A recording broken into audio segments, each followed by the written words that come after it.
Imagine declaring war on a bird, not a mythical thunderbird, an emu.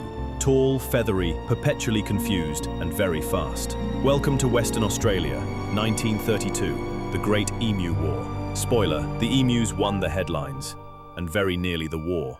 Post-World War I, Australia resettles veterans on marginal farmland in Western Australia. They plant wheat.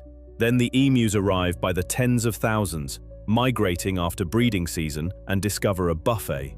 Fields vanish, fences buckle. Farmers write pleading letters to Canberra that read, in essence, send help and guns. The government obliges. A small detachment is dispatched to the bush.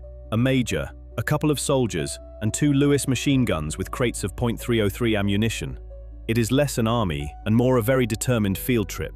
A newsreel cameraman tags along, because if you're going to fight birds with machine guns, you may as well make it a feature. The plan is simple. Find a big flock near a crop line, open fire. Problem is, emus don't queue. At the first burst, the flock splits into sprinting clusters and vanishes into scrub at 50 kilometers an hour.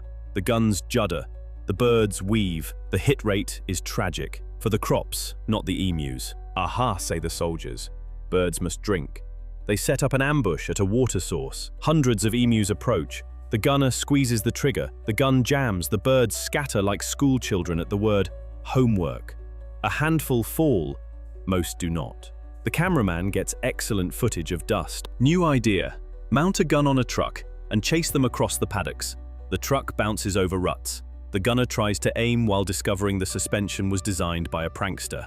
Emus, being built like feathered greyhounds, simply outrun the truck or change direction in a blur. The only casualty is the gunner's dignity. They switch to smaller, closer engagements along fence lines. Results improve, but the birds adapt. Flocks appoint lookouts, at least it feels that way. One tall emu pops its head up, the rest bolt. Bullets whistle through the empty air the emus occupied a second ago. The major observes, with growing respect, that the enemy is annoyingly good at not being shot. Word reaches the papers. Headlines shout, Emu War. Cartoonists have a field day, medals for birds, reprimands for men. In Parliament, questions fly. Why machine guns? Why not better fences? Why is the empire struggling against overgrown poultry? The campaign pauses. Everyone pretends this never happened. Then, the emus return to the wheat. The army is called out again. The second round is more methodical. Closer ranges, fewer grand charges, but it still isn't glorious. After some weeks, the soldiers withdraw for good. The problem is eventually addressed by bounty schemes and improved fencing, which, it turns out, do not jam. This was never a war of tactics. It was ecology with a sense of humor. New farms sat on marginal land. Emus had ancient migration routes and zero interest in human paperwork. The army was a political answer to a biological question. The birds did not negotiate. The major allegedly remarked that if his unit had a division of these birds, they could march through enemy fire and still arrive on time for lunch. It's half compliment, half surrender note. Either way, the emus win the review. The war becomes legend. A nation famed for dangerous wildlife, briefly outsmarted by a giant flightless bird.